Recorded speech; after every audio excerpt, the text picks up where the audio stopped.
भूतिया हवेली? सची में? आर्यन ने निमंत्रण पर उपहास किया। उसके हाथ में चर्मपत्र चरमरा रहा था। श्यामकुंड हवेली में वीकेंड गेटअवे उतना ही आकर्षक लग रहा था जितना कि दांतों का इलाज। लेकिन उसका दोस्त रोहन अड़ा हुआ था। अरे यार, ये तो एडवेंचर होगा। रोहन ने विनती की थी। उसकी आंखें शरारत से चमक रही थी।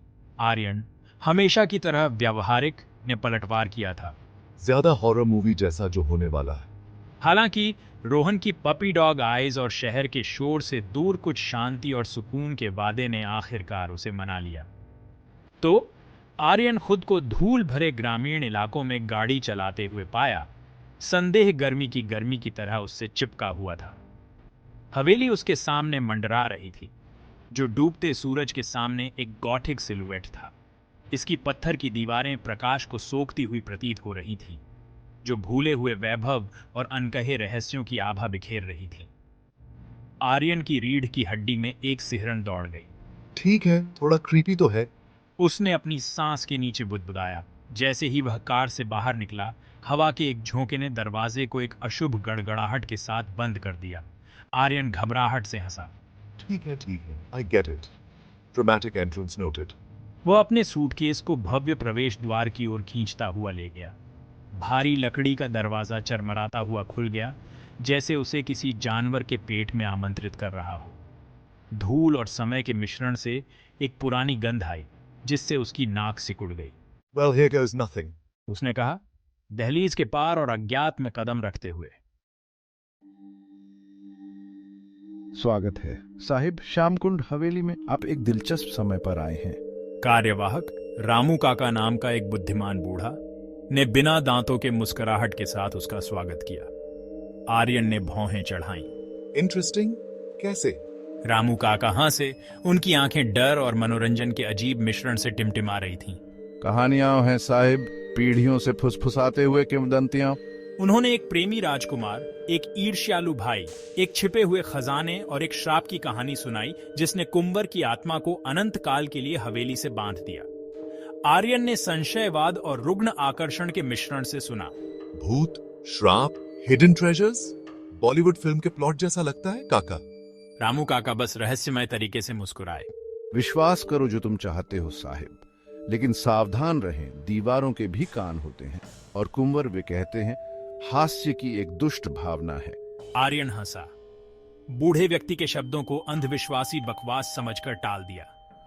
लेकिन बाद में जब वह अपने कमरे में सेटलिंग हुआ, तो टिमटिमाते हुए तेल के दीपक द्वारा डाली गई परछाई अनदेखी आकृतियों के साथ नाचती हुई प्रतीत हुई, और कुंवर की कहानी सन्नाटे में गूंज उठी, जिससे उसकी रीढ़ की हड्डी में सिहरन दौड़ गई। उसने अपनी बेचैनी के साथ तर्क करने की कोशिश की। यह सिर्फ एक पुराना घर था, जो क्रेकी फ्लोरबोर्ड और ड्राफ्ट से भरा था। टूटी खिड़की के शीशे से सीटी बजाती हवा अजीब आवाजों के लिए एकदम तर्कसंगत व्याख्या थी। वह एक मूर्खतापूर्ण भूत की कहानी को अपने सप्ताहांत को बर्बाद नहीं करने देगा। भले ही कुंवर में हास्य की दुष्ट भावना थी, आर्यन ने इसे भयावह से ज्यादा मनोरंजक खोजने की ठान ली थी। उस रात नींद आर्यन से बचती रही। हवेली का हर क्रैक और कराहना उसके दरवाजे के पास आते भूतिया कदमों जैसा लग रहा था। वह करवटें बदलता रहा। कुंवर की कहानी उसके दिमाग में लूप पर चल रही थी। अंत में उसने एक्सप्लोर करने का फैसला किया, इस उम्मीद में कि हवेली के चारों ओर टहलने से उसके बेचैन मन को आराम मिलेगा। वह मंद रोशनी वाले गलियारे में निकला। सन्नाटा उस पर दबाव बना रहा था। जैसे ही वह एक कोने में घूमा, उसने एक कमरे के बाहर पहरा देते हुए दो आकृतियों को देखा। उन्होंने प्राचीन राजपूत पोशाक पहनी हुई थी। उनके चेहरे उनकी पगड़ियों की छाया से ढके हुए थे। आर्यन जम गया। उसका दिल उसकी छाती में तेज हो रहा था। भूत, उसे यकीन था। उसने उन्हें मंत्रमुग्ध और भयभीत होकर देखा, क्योंकि वे गतिहीन खड़े थे। उनकी निगाहें मानो उसे घूर रही हैं। तभी पहरेदारों में से एक को छींक आ गई। ये एक अलग मानवीय छींक थी, जिसके बाद एक दबी हुई गाली थी। आर्यन का डर मनोरंजन में बदल गया। Bless you. उसने कहा। एक हंसी को रोकने में असमर्थ, आंकड़े उछल पड़े उसकी ओर घूमते हुए। पगड़ियों के नीचे दो बहुत ही हैरान और बहुत जिंदा किशोर थे। वे अपनी नकली तलवारों से लड़खड़ा गए। उनके चेहरे शर्म से लाल हो गए। रामू काका ने हमें आपको डराने के लिए काम पर रखा था साहिब। एक हकलाया। आर्यन हंसी में फूट पड़ा। तनाव दूर हो गया। अच्छा, आप इसे तब तक अच्छा कर रहे थे जब तक छींक नहीं आई। उसने उनके कंधों पर हाथ रखा। उसका डर एक अजीब सी कमराडरी से बदल गया। प्रेतबाधित हवेली अचानक थोड़ी कम चुनौतीपूर्ण, मूर्खतापूर्ण मजाक के लिए एक खेल के मैदान की तरह महसूस हुई। अगली सुबह आर्यन ने हवेली को ठीक से एक्सप्लोर करने का फैसला किया। वह इसके धूल भरे गलियारों में घूमता रहा, इसकी वास्तुकला के फीके वैभव को देखकर अचंभा कर रहा था। वह हवेली के एक भूले हुए कोने में एक कमरे में ठोकर मार गया। अंदर की हवा सड़न और उपेक्षा की गंध से भारी थी। धूल के कण धूप की एक किरण में नाचते थे जो खिड़की में दरार के माध्यम से प्रवेश करते थे। वाह, यह जगह ऐसी लगती है जैसे सदियों से इसे छोड़ दिया गया हो। उसकी निगाह दूर दीवार पर लटके एक बड़े चित्र पर पड़ी। उसका सोने का फ्रेम समय के साथ कलंकित हो गया था। इसमें एक सुंदर युवक को दिखाया गया था जिसकी आंखें काली थीं और उसके होठों पर एक अहंकारी मुस्कान थी। यह, आर्यन ने महसूस किया, कुंवर होना चाहिए। उन्होंने चित्र के प्रति एक अकठनीय खिंचाव महसूस किया जो उन तीव्र आंखों से आकर्षित हुआ था। ठीक है कुंवर साहिब, मैं यहां आपका खजाना चुराने या ऐसा कुछ भी करने नहीं आया हूं, बस नजारा निहार रहा हूं, पता है। वह घबराहट से हंसा। एक चित्र से बात करते हुए खुद को थोड़ा मूर्खतापूर्ण महसूस कर रहा था। लेकिन जितनी देर वह वहां खड़ा रहा, उसे उतना ही ज्यादा एहसास हुआ कि वह अकेला नहीं है। वह कसम खा सकता था कि उसने कुंवर के होठों पर एक मुस्कान की झलक देखी, जैसे कि वह किसी ऐसे ब्रह्मांडीय मजाक से अवगत हो जो आर्यन नहीं था। अचानक नीचे से एक जोरदार दुर्घटना ने सन्नाटा तोड़ दिया, जिससे कबूतरों का झुंड छत से फट गया। वो क्या था? आर्यन उछल पड़ा। उसका दिल तेज हो गया।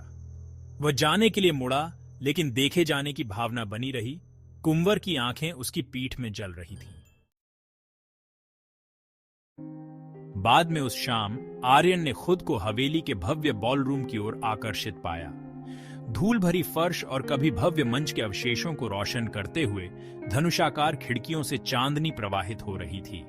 जैसे ही वह वहां खड़ा था, अपनी कल्पना में खोया हुआ था, कमरे के केंद्र में एक आकृति प्रकट हुई।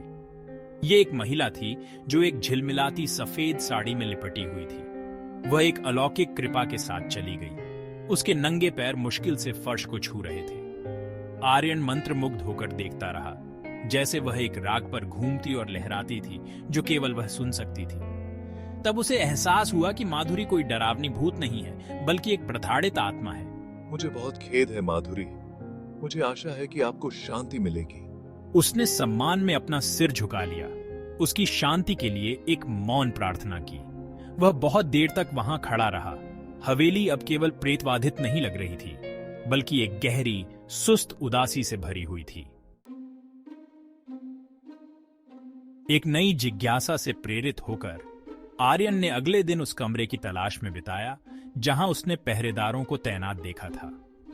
अंत में वह इसे एक संकीर्ण गलियारे के अंत में छिपा हुआ पाया।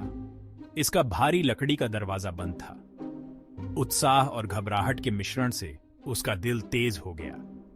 यह कुंवर का निजी कक्ष होना चाहिए, हवेली के रहस्य का दिल। ठीक है कुंवर साहिब, इतना सीक्रेटिव होने की कोई जरूरत नहीं है। वह बुदबुदाया। दरवाजे को एक प्रायोगिक किक दे रहा था। यह एक अंधेरे और धूल भरे कमरे का खुलासा करते हुए खुल गया। अगरबत्ती और सड़न की गंध से हवा घनी थी। हर कोने से कोबवे लटके हुए थे और धूल ने हर सतह को ढंक लिया था। वह अंदर कदम रखा।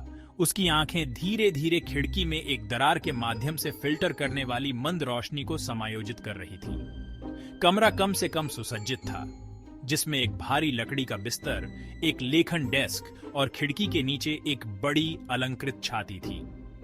आर्यन ने छाती की ओर अपना रास्ता बनाया। उसकी नब्ज तेज हो गई। क्या यह कुंवर के प्रसिद्ध खजाने का ठिकाना हो सकता है? वह नीचे झुका और भारी ढक्कन को उठाने की कोशिश की।